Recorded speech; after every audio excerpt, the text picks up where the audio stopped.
오늘 이 시간에는요, 바울의 중보 기도라는 제목을 가지고 말씀을 좀 전하려 합니다. 어떤 거지가 길거리에서 깡통을 요란하게 차면서 걸어가고 있었어요. 그러자 그 모습을 경찰관이 봤습니다. 그래서 경찰관이 그 거지한테 달려갔어요. 그리고 이렇게 얘기했습니다. 이봐요, 여기는 혼자 사는 동네가 아닙니다. 그렇게 길에서 요란하게 깡통을 차고 다니면 어떡합니까? 라고 이야기했어요. 그러니까 이 거지가요, 궁시렁거리면서 이렇게 얘기했어요. 저기요, 저 지금 이사 가는데요.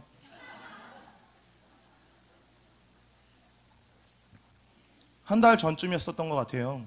제가 월요일 날 새벽 예배를 마치고 이제 늦잠을 이렇게 잤는데 일어나 보니까 아내가 집에 먹을 게 없다고 장을 보러 가자고 방학동에 있는 빅 무슨 마트를 갔어요. 근데 이거 잘라주셔야 되는 건가? 갔는데 이제 그때 아내가 가자고 하니까 저 차림이 어떤지도 모르고 그냥 추리닝에 그냥 외투만 걸치고 이렇게 마트로 나갔어요. 그래서 한참을 이렇게 장을 보고 있는데 어디서 되게 많이 본 실루엣이 있는 거예요. 그래가지고 제가 득달같이 날아가서 집사님 장 보러 오셨어요? 라고 이야기하니까 그분이 저를 이렇게 위아래로 훑으시더니 누구세요? 라고 이야기를 하는 거예요. 그러니 조금 있다가 목사님이시구나 라고 이야기하는 거예요. 실명을 거론하진 않겠습니다. 저도 놀랐겠죠. 그분도 놀랐을 거 아니에요. 그리고 순간 되게 어색해졌어요. 그래가지고 인사를 하고 그분도 인사를 하고 제 장을 봤어요. 그리고 나서 제가 아내한테 물어봤습니다. 여보, 저분이 왜 나를 모른 척 하실까? 참 이상하다 라고 이야기하니까 저희 아내가 이렇게 얘기했어요. 오빠, 나도 오빠랑 같이 있고 싶지 않아. 진짜 창피하다 라고 이야기를 하는 거예요. 지금 상태를 한번 보라고. 그리고 제가 거울을 봤어요. 제 모습이 어땠냐면 새벽 예배 끝나고 잤으니까 머리가 어떻게 했어요? 눌렸겠죠. 그리고 추리닝을 집에서 자는데 되게 늘어진 그런 추리닝을 입고 검정색 잠바 외투를 걸치고 그리고 쓰리바를 신고 카트를 밀고 있으니까 어때요? 동네 별벌이 없는 백수잖아요. 그래서 나를 못 알아본 게 천만 다행이구나 라는 생각을 갖게 되었다는 거예요. 여러분, 근데요, 전 때때로 오늘을 살아가는 그리스도의 모습이 이렇지 않나 생각을 해봅니다. 주일날 예배를 드리는 그 순간, 오늘은 우리가 누구나 하나님의 자녀로서 멋지게 양복도 입고요, 좋은 옷을 입고 화장도 곱게 하고 아름답게 자신을 꾸며서 하나님 나라의 왕자와 그리고 공주처럼 지내요. 또 어떨 때는 우리가 헌신 예배를 드리거나 집회를 드리거나 부흥회를 드릴 때는 그때 눈물을 흘리며 기도하면서 다시 한번 하나님의 자녀로서의 우리의 삶의 모습을 보고 감사하고 감격합니다. 그런데요, 주일날 예배를 다 끝내고 우리가 삶의 자리로 나아가면 한없이 연약하고 나약하고 부족하고 소망 없는 마치 동네 백수처럼 거지처럼 살아갈 때가 있다는 것입니다. 오늘 사도 바울은요, 당시 에베소 교인들이 너네는 그렇게 살면 안 돼, 그렇게 살 수 없는 존재야 라는 것을 생각하면서 기도하면서 쓴 서신이 바로 에베소서라는 거예요. 우리가 에베소서를 읽어보면 이 바울이 에베소서를 쓰게 된 동기가 되는 중요한 두 가지의 단어가 나와요. 첫 번째가 무엇이냐면 풍성이라는 단어고요, 두 번째는 충만이라는 단어입니다. 이 풍성이라는 단어가 양적인 것을 강조한다면 충만이라는 단어는 좀 더 질적인 것을 강조한다는 거예요. 주일날만이 아닌 매일의 삶의 모습에서 우리가 풍성한 삶, 충만한 삶을 회복되기를 원하는 마음으로요, 사도 바울이 에베소 교인들을 위해 지금 편지를 쓰면서 기도하고 있다는 거예요. 오늘 저는요, 여러분들이 매일의 삶 가운데 하나님의 주시는 풍성함과 충만함을 회복하기를 주님의 이름으로 소망합니다. 어떻게 그런 일이 가능하냐는 거예요. 여러분, 우리가 어떻게 기도할 때 우리의 삶에 풍성하고 충만한 하나님의 은혜가 있을까요? 오늘 사도 바울이 그것에 좋은 샘플의 기도의 모습을 보여줘요. 오늘 이 시간에는요, 사도 바울의 중보 기도를 함께 알아보면서 은혜를 나누는 시간이 되었으면 좋겠습니다. 첫째는요, 속사람이 강건하기를 위해 기도했다는 거예요. 여러분, 우리가 때로 어떤 사람에게 우리의 사랑의 마음을 전하고 싶어요. 사랑의 마음을 너무나 전하고 싶은데 그 상대방이 그 사랑을 받을 만한 마음의 준비가 되어 있지 않아요. 그러면 우리가 사랑을 전할 때 그 사랑이 온전히 전해지지도 않고 받는 사람도 그 사랑을 온전히 받지 못하잖아요. 우리의 마음은 사랑을 받는 그릇과도 같아요. 여러분 한번 생각해 보세요. 내가 지금 비싼 보석을 사랑하는 사람에게 주려고 샀어요. 근데 그것을 가지고 비닐봉지와 쓰레기 봉투에 담아서 주실 분이 계세요? 주무시는 거 아니죠? 보석을 사본 적이 없으시죠? 생각을 해보자는 거예요. 근데 여러분 그렇게 좋은 것을 그런 비닐봉지랑 쓰레기 봉투에 줄 사람이 어디 있겠냐는 거예요. 아마 없을 것입니다. 그래서 바울은 이 하나님의 사랑을 받을 우리의 마음의 그릇인 속사람이 강건하기를 먼저 기도했다는 것입니다. 16절 말씀 같이 한번 읽어보겠습니다. 16절 말씀 읽겠습니다. 시작. 그 영광의 풍성을 따라 그의 성령으로 말미암아 너희 속사람을 능력으로 강건하게 하옵시며. 아멘. 오늘 우리가 살아가고 있는 이 시대는요, 속사람보다 겉사람을 우선시하는 시대 가운데 살아갑니다. 많은 사람들이, 그리스도인들도요, 속사람보다 겉사람에 관심을 가지고 살아간다는 거예요. 우리가 누군가를 평가할 때 우리는 그 사람의 겉모습을 보고 대부분 판단합니다. 그 사람이 어느 집에 사는지, 어떤 차를 타는지, 연봉이 얼마인지, 그게 어떤 달란트가 있는지 우리는 사람의 겉모습을 보고요, 그 사람을 판단한다는 거예요. 한마디로 육체를 중요시하고 그것을 강조하는 시대 가운데 저와 여러분들이 살아간다는 것입니다. 아마 지금 이 시대를 살아가는 사람들에게 초미의 관심사가 무엇일까요? 저는 생각해 봤어요. 오늘 이 시대 사람들 가운데 가장 관심 있는 게 뭘까요? 저는 그 중에 하나가 건강이라고 생각해요. 건강. 우리가 몇 세 시대를 살아가죠? 100세 시대를 살아가고 있어요. 지금은 70만 돼도 80만 돼도 장례식장에 가서 호상이라 그러면 어떻게 돼요? 혼나요. 100세 시대니까. 그 말도 쉽게 할 수가 없다는 거예요. 우리는 100세 시대를 살아갑니다. 사람들은 누구나 건강에 관심이 있어요. 그것을 반증하는 것이 무엇이냐면 사람들이 운동을 해서 어떤 열풍이 일었어요. 우린 다들 몸짱이 아닌 관심 없죠? 몸짱 열풍이 일었고요. 사람들이 먹는 것과 식습관에 관심이 있어서 대표되는 게 뭐예요? 웰빙 시대라는 거예요. 사람들은요, 누구나 건강에 대해 관심을 가지고 살아간다는 거예요. 우리 인생의 행복의 조건 가운데 하나가 무엇입니까? 라고 물어보면 사람들이 건강이라고 이야기할 거예요. 우리 신앙인들에게도 건강한 삶은 무엇보다 중요합니다. 왜냐하면 건강해야 기도도 하고, 건강해야 전도도 하고, 건강해야 주의 종도 섬길 수 있고, 건강해야 하나님의 나라와 영광을 위해 우리가 쓰임받을 수 있기 때문에 건강해야 돼요. 그러나 우리가 성경을 조금이라도 안다면, 우리가 그리스도인이라면 이 건강과 겉사람보다 우리가 더 관심을 가져야 될 것이 있어요. 그게 무엇일까요? 바로 속사람이라는 거예요. 속사람. 여러분, 우리는 겉사람보다 속사람을 더 중요시하는 삶을 사셔야 되는 거예요. 속사람의 강건을 위해 기도하셔야 됩니다. 왜냐하면 우리의 속사람이 강건해야지 우리는 세상을 이길 수 있고요, 시험을 이길 수 있다는 것입니다. 그런데 이 속사람이 강건해지려면요, 무엇보다도 성령의 능력이 있어야 된다는 거예요. 성령의 능력을 통해서 우리의 속사람이 강건해질 수 있다고 오늘 사도 바울은 이야기하고 있습니다. 우리가 고린도서 4장 16절 말씀을 보시면 사도 바울이 이런 얘기를 해요. 어떤 이야기 하냐면 우리의 겉사람은 후패한다 라고 이야기한다는 거예요. 여러분, 열심히 운동하십시오. 열심히 몸을 가꾸십시오. 열심히 몸을 치장하세요. 그런데요, 그 모든 우리가 치장하고 만드는 몸은, 육체는 결국 어떻게 될까요? 낡아져요. 썩어져요. 없어집니다. 그렇기 때문에 우리는 이 겉사람보다 속사람에 관심을 가지고 살아야 되는 거예요. 그래서 사도 바울은 더욱더 중요하게 뭐라고 이야기하냐면 우리의 겉사람은 후패하나 우리의 속사람은 날로 새로워진다 라고 이야기하는 거예요. 저와 여러분들은 누구나 다 이제 후에 하나님의 심판대 앞에 서게 되실 거예요. 그때요, 우리의 영혼은 어떤 모습으로 하나님 앞에 서 있을까요? 오늘 여러분들의 영혼은 어떤 모습으로 하나님 앞에 서 계십니까? 우리의 영혼이 하나님의 은혜로 강건해지려면 날마다 하나님의 은총의 선물을 받으셔야 돼요. 그런데요, 이 하나님의 은총의 선물을 받으려면 우리의 이 속사람이 강건해야 된다는 거예요. 집집마다 쓰레기를 버리시려고 규격봉투를 사용하실 거예요. 근데 그 규격봉투가 튼튼하지 않으면 어떻게 돼요? 다 터져버리잖아요. 더러워지잖아요. 그러니까 하나님께서 주신 은혜들을 우리가 채우려면, 우리가 날마다 풍성하고 충만한 삶을 살려면 우리의 이 속사람이 강건해져야 된다는 것입니다. 하나님, 우리의 속사람이 강건해지기 위해서 기쁨을 주시길 원해요. 은혜를 주시길 원합니다.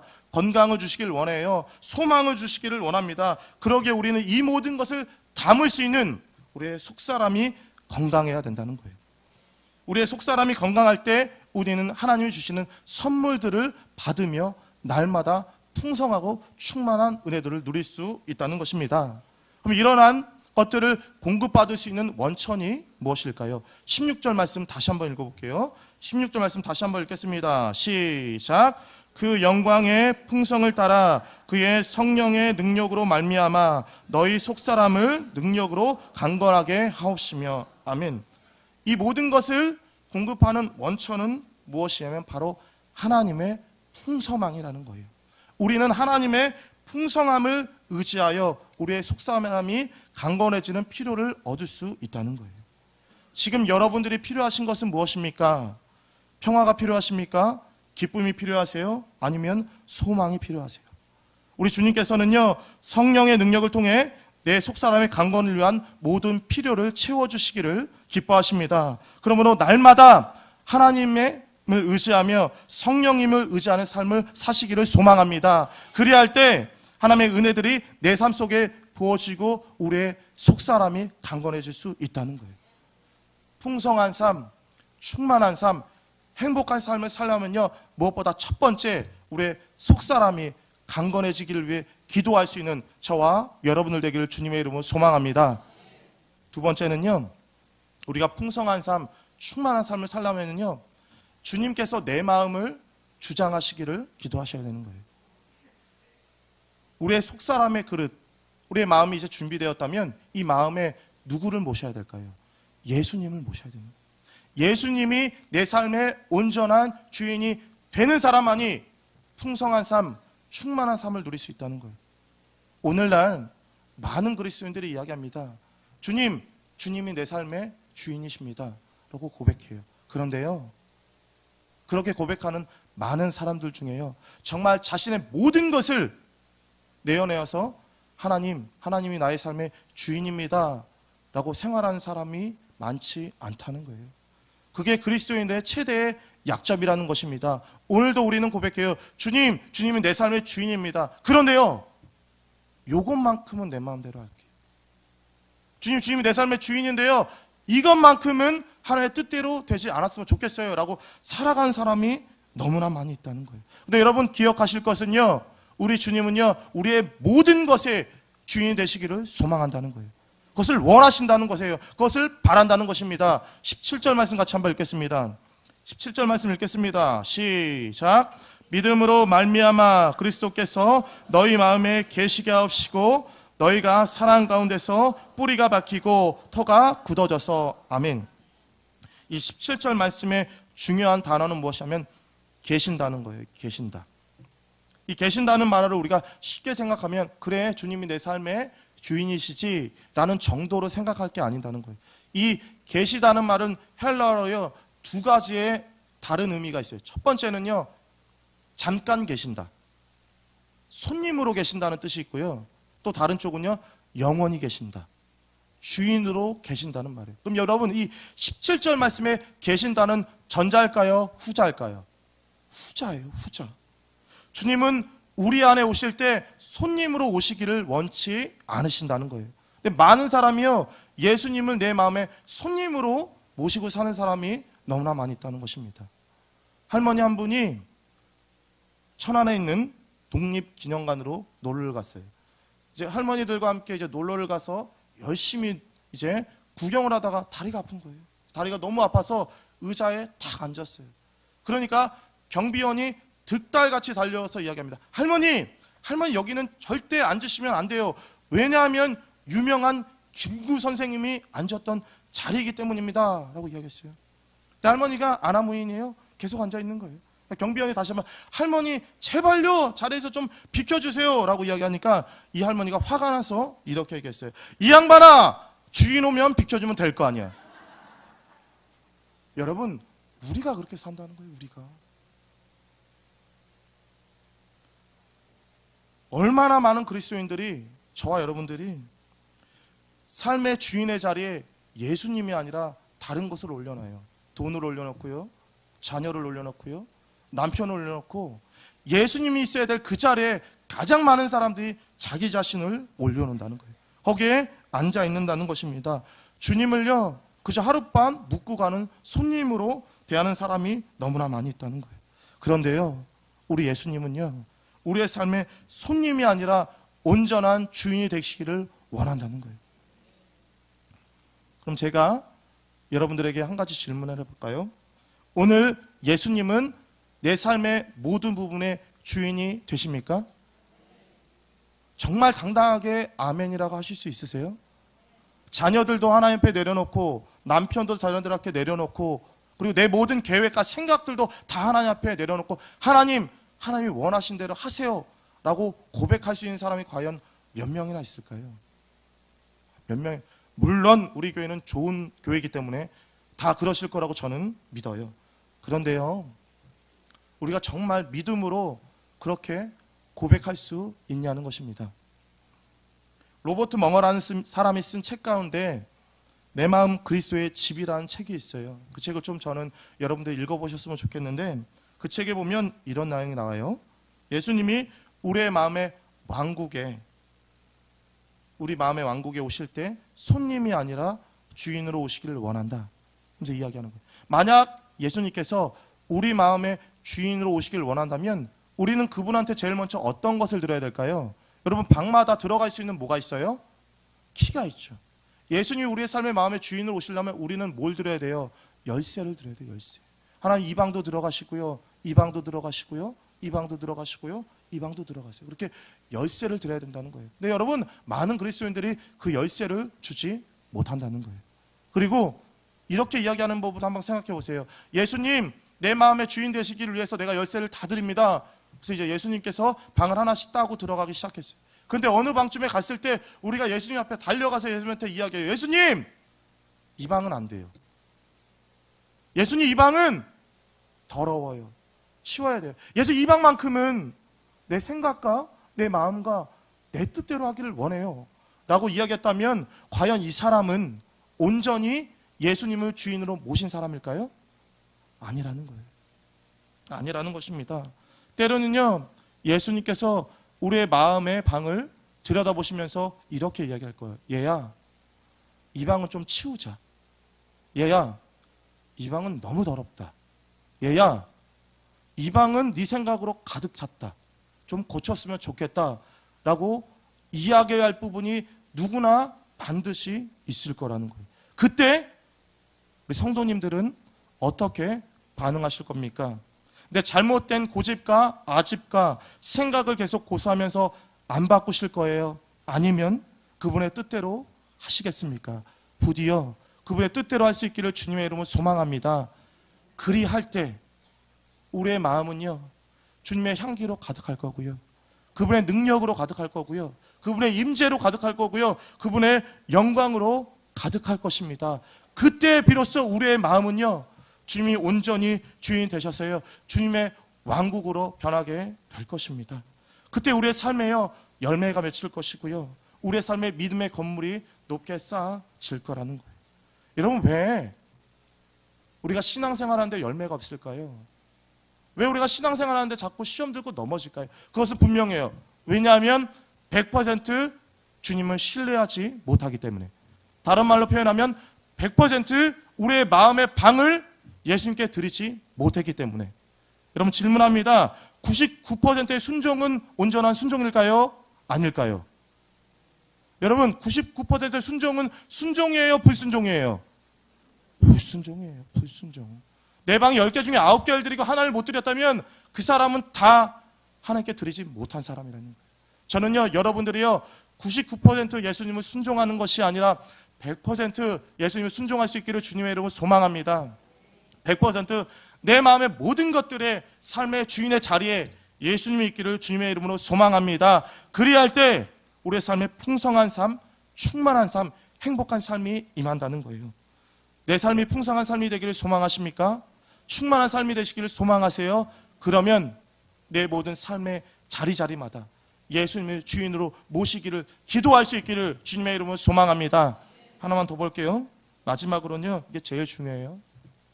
셋째는요, 그리스도의 사랑을 알게 해달라고 기도했다는 거예요. 이 세 번째가 제일 중요한데요. 우리 18절 말씀 같이 한번 읽어봅시다. 18절 말씀 읽겠습니다. 시작. 능히 모든 성도와 함께 지식에 넘치는 그리스도의 사랑을 알고. 아멘. 앞에 두 개의 기도와 이것은 논리적으로 연결되어 있어요. 우리의 속사람이 강건해지려면요, 우리의 마음의 주인이 예수님이 되셔야 돼요. 근데 여러분, 우리의 마음의 주인이 예수님이 되시려면 반드시 전제되는 조건이 있어요. 그것이 무엇이냐면 예수님을 사랑하는 사람만이, 정말 예수님을 사랑하는 사람만이, 그 사랑에 감격한 사람만이 내 삶의 주인으로 예수님을 모실 수 있다는 거예요. 그렇기 때문에 사도 바울은 18절과 19절 사이에 에베소 성도들을 위해 기도하면서 저들이 그리스도의 사랑을 알았으면 좋겠다라고 기도했다는 거예요. 여기 18절에서 중요한 단어는 무엇이냐면 이 안다라는 단어예요. 이 알아라는 단어인데, 이것은 그냥 예수님을 단순하게 지식적으로 아는 것이 아닙니다. 우리가 예수님을 영접했어요. 예수님 믿어요. 그러면요, 예수님이 나를 사랑한다는 것을 누구나 알아요. 혹시 이 자리에 앉아 계시는 분 가운데 예수님이 나를 사랑한다라고 모르는 분이 계세요? 없으실 거예요. 근데 중요한 것은요, 그 예수님이 나를 얼마나 사랑하시는지, 어떻게 사랑하시는지, 언제까지 사랑하시는지, 그것을 구체적으로 본질적으로 아는 사람은 많지 않다는 거예요. 오늘 사도 바울은 에베소 성도들이 예수님의 사랑을 알기를 원했는데 그냥 예수님이 나를 사랑하셔 라는 정도로 끝나는 것이 아니라 그 사랑의 깊이, 그 사랑의 높이, 그 사랑의 길이, 그 사랑의 넓이를 본질적으로 알기를 원했다는 거예요. 여러분, 그러면 주님의 그 사랑의 넓이는 무엇이고 길이는 무엇이고요, 높이는 무엇이고 깊이는 무엇일까요? 한 신학자는요, 이 모든 것을요 하나에 담았어요. 그것은 무엇이냐면 십자가라는 거예요. 십자가에서 그 하나님의 사랑의 깊이와 넓이와 높이와 길이가 다 나타난다는 거예요. 그러니까 우리가 날마다 십자가를 묵상하면 그 사랑에 감격하고 살아갈 수밖에 없다는 거예요. 그럼 여러분, 잠깐만 그 마지막으로 그것들을 좀 알아보고요, 말씀을 정리하려고 해요. 그럼 그리스도의 그 사랑의 넓이는 얼마나 될까요? 우리가 너무나 잘 알듯이 주님의 그 사랑의 넓이는 요한복음 3장 16절 말씀처럼 세상을 다 사랑하셨어요. 그분이 사랑하지 못할 것은 없으셨습니다. 그래서요, 존 스토트라는 유명한 신학자는 이 그리스도의 사랑의 그 넓이를 유대인과 이방인, 서로 정말 죽기보다 싫어하는 그 원수들조차 품을 수 있는 그 사랑이라고 이야기했다는 거예요. 여러분, 예수님께서 사랑하지 못할 사람은 없다는 거예요. 여러분, 그 사랑의 넓이를 오늘 이 시간에요, 다시 한번 좀 기억했으면 좋겠습니다. 두 번째는요, 그 사랑의 길이라는 거예요. 주님이 우리를 사랑하셔요. 근데 얼마나 사랑하시냐면 창세전부터 우리를 사랑하시고요, 영원 후까지 우리를 사랑하신다는 거예요. 우리가 태어나기 전부터 우리를 사랑하시고요, 우리를 영원까지 사랑하시는 그 주님의 사랑을 한번 생각해 보라는 거예요. 여러분, 우리가 탕자처럼 주님을 떠나서 살아있는 그 순간에도요, 주님은 우리를 사랑하셨습니다. 영원히 변함없는 그 사랑, 결코 멈출 수 없는 그 사랑, 결코 변질 수 없는 그 사랑, 그 사랑의 길이를 한번 기억해 보시라는 거예요. 세 번째는요, 그리스도의 사랑의 깊이라는 거예요. 그 사랑의 깊이는 타락한 죄인을 구원하기 위해 저 지옥에까지 내려오실 수 있는 그 사랑의 깊이라는 거예요. 그 지옥에 떨어진, 음부에 떨어진 우리를 구원하시게 한 그 자비의 손길의 깊이를 오늘 이 시간에 한번 생각해 보시라는 거예요. 그 사랑의 높이는 어떨까요? 그분은요, 죽음과 절망의 수렁에 빠지는 우리를 건지셨습니다. 건지셨을 뿐만 아니라 보혈로 씻으셨어요. 씻으셨을 뿐만 아니라 이제 우리를 구원하셔서 하나님의 우편에 올리신다는 거예요. 지옥에 떨어질 수밖에 없는 우리들을 건지시고 씻기시고 하나님의 우편에 올리는 그 사랑, 그 위대한 사랑을 생각해 보라는 거예요. 여러분, 그 사랑에 우리가 일평생 빠져 살 수만 있다면 우리는 정말 풍성한 삶, 행복한 삶, 그리고 충만한 삶을 살 수 있지 않겠습니까? 오늘 이 시간에요, 다시 한번 그 십자가의 사랑에 빠질 수 있는 시간 되기를 주님의 이름으로 축복합니다. 말씀 정리합니다. 저는요, 우리 사랑하는 성도님들이 정말 거지랑 백수처럼 사는 것이 아니라 하나의 자녀답게 왕자랑 공주처럼 살기를 소망해요. 우리의 시민권이 어디 있는지를 확인하셨으면 좋겠어요. 우리는 하늘의 시민권을 가진 사람이지요. 우리는 귀족이에요. 귀족, 로얄 패밀리. 여러분, 그것을 기억했으면 좋겠어요. 그런 풍성한 삶, 충만한 삶을 살아가는 저와 여러분 되기를 주님의 이름으로 소망합니다. 그러려면 나의 속사람의 강건을 위해 기도하셔야 되는 거예요. 두 번째요, 주님이 내 삶의 온전한 주인이 되셔야 되는 겁니다. 세 번째는요, 놀라운 하나님의 사랑에 깊이 빠져 사셔야 되는 거예요.